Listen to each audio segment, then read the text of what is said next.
deixei separado aqui, pessoal. E aí eu quero que vocês decorem isso aqui. Se a gente pegar aqui o pico de contração projetado por diversos especialistas aí, economistas no mundo todo, que acreditam que no fim do próximo inverno vai terminar o conflito entre a Ucrânia e a Rússia, ao mesmo tempo em que o efeito da elevação da taxa de juros vai começar a surtir efeito, né, real na inflação. Se você pegar esse gráfico aqui, seria dia 31 de dezembro de 2022 o pico da inflação, tá? Então os especialistas eles projetam o seguinte: a inflação, né, ela vem subindo, ela continua subindo, ela teve um pequeno arrefecimento aí no último mês com o balanço positivo das empresas, mas agora ele tende a ter mais uma alta aqui até o final do ano, tá? Essa é a expectativa desses especialistas. Isso significa que vai acontecer agora o pico de inflação? Não sei, não sei se vai acontecer agora no mês de setembro ou se vai ser lá no mês de dezembro. O que nós temos é o seguinte: o Reino Unido ele vai demorar um pouco mais para chegar ao pico de inflação. Tá? O pico de inflação projetado por eles no Reino Unido é de chegar a 12% até o final do ano, tá? Até o último dia do ano, o que significaria que ali seria o alcance máximo desse bear market, né? A projeção do fundo. Por quê? Porque quando a inflação se mostrar controlada, na minha opinião, o mercado vai rapidamente voltar a subir. Ele nem que seja um rally de alta, que talvez entregue um semestre de alta, tá? Então, quando ele chegar no pico de inflação, o que esse gráfico está mostrando aqui é que se os caras estiverem corretos, dia 31 de dezembro vai ser o fundo majoritário de diversos ativos voláteis, o pico da inflação do Reino Unido. No caso dos Estados Unidos, eles já acreditam que o mercado vai começar com a próxima elevação da taxa de juros, vai começar a inflação a ser controlada. Não tem como saber, tá? Então não tem como saber quando. Isso aqui é uma projeção, tá? Para o ano que vem, para o final de 2023, a ideia dos economistas é acreditar que a inflação volte a níveis de 2 pontos percentuais aí em diversos países. Japão, a, a região da zona do euro, os Estados Unidos, o Canadá, eles voltem a ter controlado a sua inflação.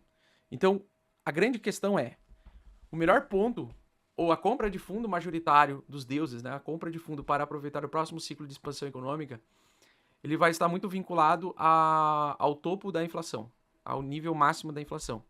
E aí eu acredito que se essa projeção estiver correta, os melhores momentos para comprar já é agora, já tem um ponto para longo prazo agora. Perdão. Eu tô meio gripado, tá, pessoal? Vocês não deem bola aí que eu tô meio letárgico porque eu tô gripado. O melhor ponto vai ser outubro, novembro, dezembro. Vai ser quando completar mais ou menos um ano o bear market, tá? Na minha opinião. Porque quando voltar a ter o pico de inflação, a alta vai ser violenta, na minha opinião. Nem que seja para o mercado depois, no futuro, continuar caindo, tá? Então vamos lá. Deixa eu ver o que mais aqui eu queria comentar com vocês. Então, o presidente do Banco Central ele vai fazer de tudo para que o mercado, a taxa de juros suba, que tenha menos dinheiro no mercado, tenha um enxugamento no mercado e que tenha um pouco mais de queda nos mercados, mas eu acredito que vai ser fase de capitulação, tá? Outro problema que nós temos aí que a gente tem que ficar ligado é o problema do esquema Ponzi chinês, do sistema imobiliário chinês, tá? Então o sistema imobiliário chinês ele pode quebrar a qualquer momento, a qualquer hora, e isso com certeza afetaria toda a economia. É aquilo que eu digo. Se vir um novo crash na economia, com aqueles dias em que o mercado cai mais de 10% em apenas um dia, ele virá, na minha opinião, da China, tá? Provocada por essa ruptura, por essa quebra, esse descarrilhamento do sistema imobiliário chinês. E para mim hoje o maior calcanhar de Aquiles dos investidores, e inclusive eu concordo com esses economistas sobre o pico de inflação do Reino Unido e da Europa vir mais atrasado, né, o pico de inflação deles vir com um delay, é justamente porque hoje a Europa ela está enfiada numa situação muito complexa, muito, muito complicada. Eles tomaram decisões econômicas e políticas nos últimos 10 anos que afetaram toda a estrutura, toda a forma da Europa conseguir sobreviver ao inverno e conseguir se manter industrializado, porque existe um processo de desindustrialização da Europa. Vamos entender um pouco sobre isso aí, tá? Então, lá em 2011 em 2004 começou aquela história de agenda verde.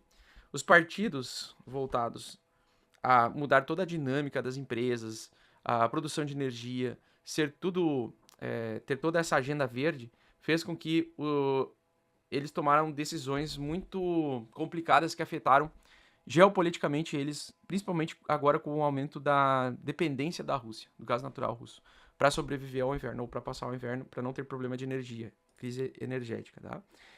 E aí a Europa ela entrou num dilema, tá? Que é o seguinte: apoiar ou não apoiar a Ucrânia?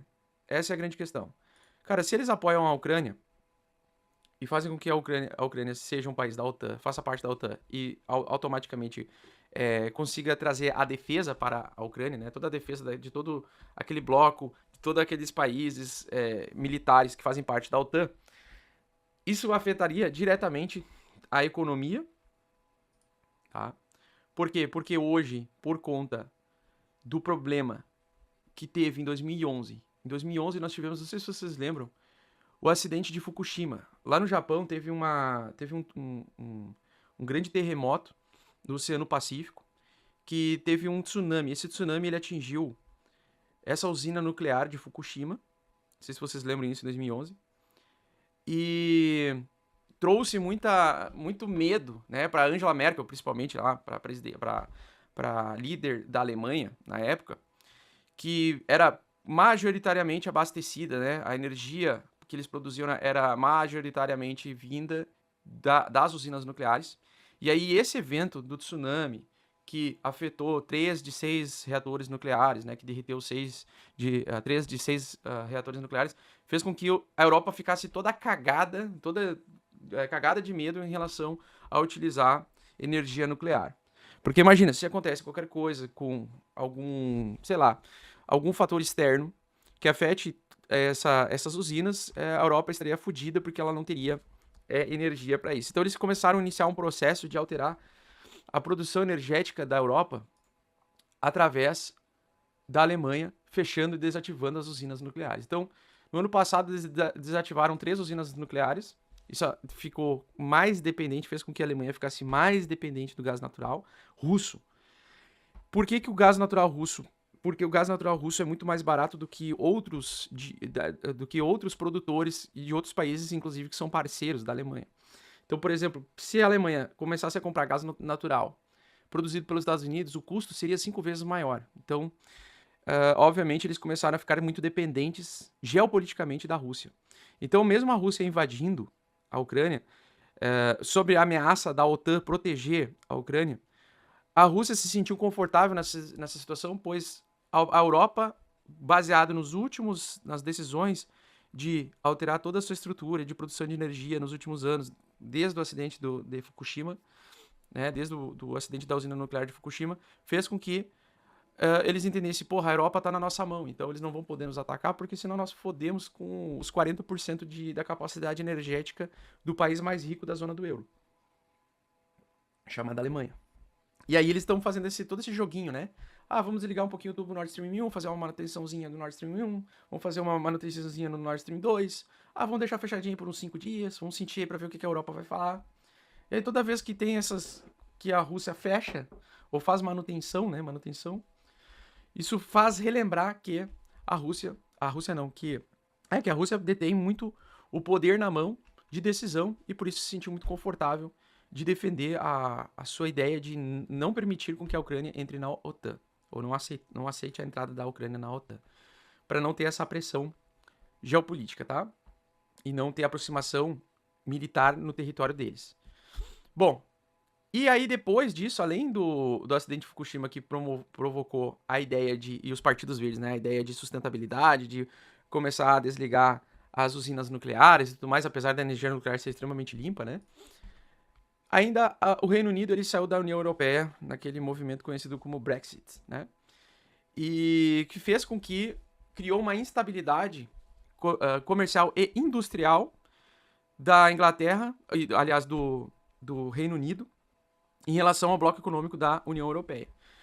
Então, todas essas tomadas de decisão estão afetando não só toda a região da União Europeia, como o próprio Reino Unido, aí, que é composto por aqueles 5 países.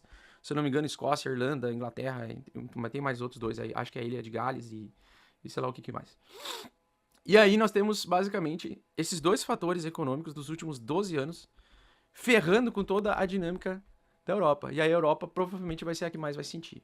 Então você percebe também movimentos sindicalistas, como o Don't Pay lá na Inglaterra, onde os caras estão tentando estimular a população através do não pagamento da, da conta de luz, que já triplicou em relação ao último ano. E nós temos aí a crise energética que parece-me longe de acabar, né? E possivelmente pode acabar no fim do conflito entre Rússia e Ucrânia. Talvez com o fim do conflito Rússia e Ucrânia, supostamente as coisas podem voltar ao normal. E aí a gente precisa se perguntar, pô, mas quando é que vai ter o fim, né, da treta, tá?